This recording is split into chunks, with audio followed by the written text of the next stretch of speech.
Então, pessoal, vamos continuar aqui com o curso. É super normal isso acontecer quando a gente começa a criar um visual que tenha data, ou ele fica com a classificação de ordem alfabética, ou do menor para o maior, e aqui tem algumas maneiras de resolver isso, tá? Então, primeiramente, quando der esse tipo de problema, vem aqui nos três pontinhos e classificar, né? Então, primeiro, você quer classificar com o quê? Eu quero classificar pelo mês, por exemplo. Então, ele classificou aqui totalmente avacaiado, né? E aí, o que que a gente tem que fazer? Classificar pelo mês, ordem crescente. E agora, Diego? Agora realmente está em ordem alfabética.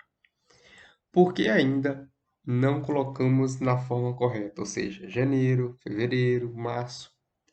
Quando acontecer esse tipo de situação, ou seja, você veio aqui e tentou classificar e não deu a ordem correta, o que que a gente tem que fazer?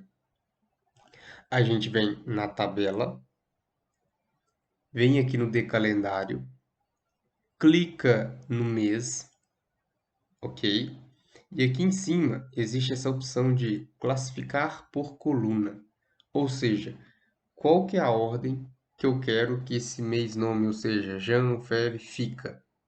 Que ele fique na ordem do mês número, ou seja, 1, 2, 3, 4 até o 12. Então, clica aqui que automaticamente ele vai refletir lá no painel. Pronto.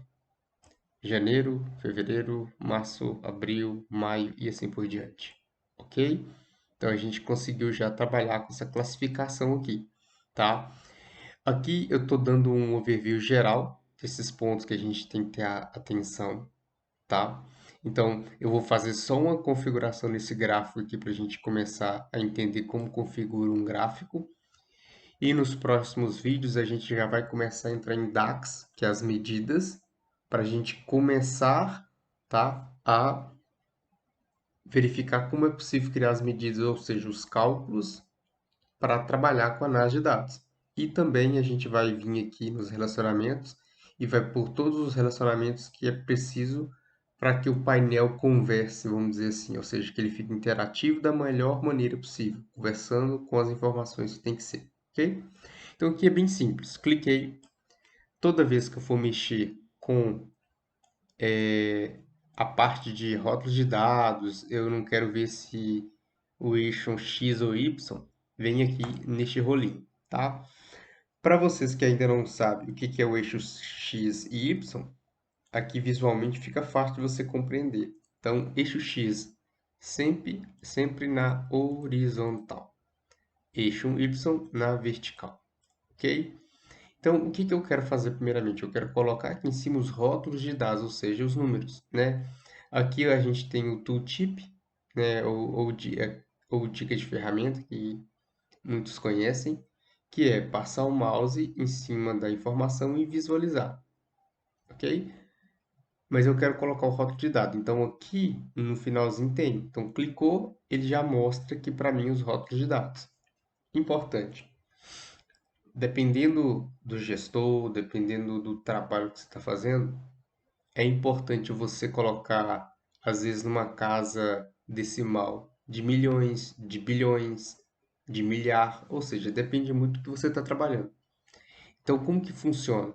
Aqui embaixo, aqui é só a posição que mostra. Eu quero que os meus números, que os meus resultados sejam apresentados aqui embaixo. Então, por isso que está aqui embaixo.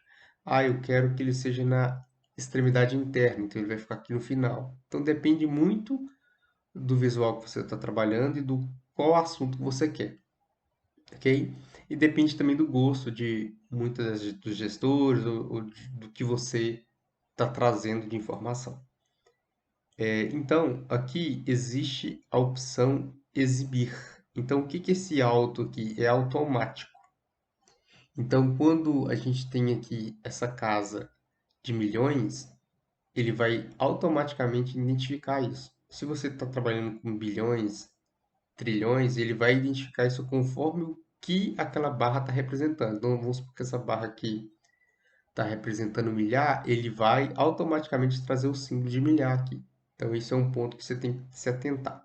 Se eu colocar como nenhum, ele vai trazer um número seco, que a gente fala. Ah, mas cadê os outros, Diego? É porque o tamanho deles são grandes e não vai caber na barra. Existe a opção de você vir aqui, ó, e colocar eles no vertical. Aí você vê todos os números. Só que geralmente pode ser que fique um pouco complexo de você ver. Ah, e se eu inverter o gráfico então? Colocar ele desse jeito. Janeiro, fevereiro, março, abril. Aí depende muito do que você está mostrando. Se, dependendo da situação, se assim fica mais fácil de visualizar, que seja assim. O mais importante é como que o usuário final vai enxergar a informação, ok? Então vamos voltar para esse aqui. E aqui eu vou só fazer uma formatação bem simples, tá? Só para vocês entenderem como que é possível estar editando e modificando. Então eu vou vir aqui no rolinho, eu quero vir aqui no eixo Y, eu quero tirar esse título. O título é esse carinha aqui embaixo, então eu quero tirar o título. E no meu eixo Y, eu também quero tirar esse título, eu não quero isso. Ok? Ah, eu quero tirar o eixo Y, beleza. Ah, mas e o pessoal quer uma referência. Então isso depende de gosto, tá? Eu particularmente, eu evito deixar o eixo que quanto mais o gráfico está simples, limpo, para mim faz mais sentido.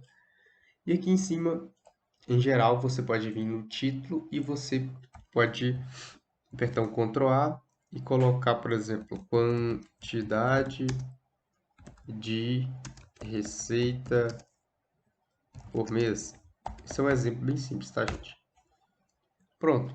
Aí você consegue começar a brincar com o visual e começar a deixar o seu dado mais interessante. Então, aí você já começa a criar aqui o gráfico, ok?